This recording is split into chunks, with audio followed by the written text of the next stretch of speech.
Praise the lord. దీవెన వాగ్దానం ఉదయకాల సమయం మందు దేవుని యొక్క వాగ్దానాన్ని చూసుకుందాం.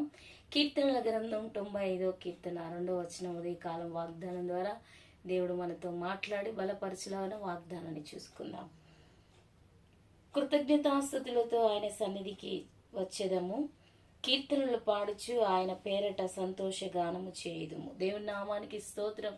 ఉదయకాల సమయం మందు దేవుడు మన జీవితంలో మనకిచ్చిన నూతన దినాన్ని బట్టి కృతజ్ఞతాస్తుతులు చెల్లిస్తూ ఆయన సన్నిధిలో, అనగా నీవే స్థలంలో ఉన్నా గానీ ఆయన సన్నిధిలో ప్రార్థించగలిగినటువంటి మనసు కలిగి ఉంటున్నావా లేదా ఒకసారి ఉదయకాలం నీవు నేను పరీక్షించుకుందాం. మన జీవితంలో దేవుడు మనకిచ్చిన ఈ నూతన దినాన్ని బట్టి, వాగ్దానాన్ని బట్టి ఆయన సన్నిధిలో విశ్వాసముతో ఆయనను స్తుతించగలిగినటువంటి కృప కొరకై కనిపెట్టుకొని దేవుడు ఈ దినమంతా కూడా ఆయన కృప మనకు తోడుగా నుంచి ప్రతి కీనుడి తప్పించి ఆయన కృప, ఆయన ప్రసన్నత దేవుడు మనకు అనుగ్రహించి వాగ్దానమును దేవుడు దీవించునుగాక. ఆమేన్. దేవా, నువ్వు మాకు ఇచ్చిన ఈ దినం బట్టి వందనాలు, కృతజ్ఞతాస్తుతులు చెల్లిస్తున్నాం. దేవా నాయన, నీవు మాకు ఇచ్చిన ఈ దినమును బట్టి, నాయన ఈ కృపను బట్టి నీ కృతజ్ఞత స్తుతులు చెల్లించే రీతిగా దినమంతా కూడా నీ కృపను తోడుగా నుంచుమని యేసు నామమున అడిగి వేడుకుంటున్నాం తండ్రి.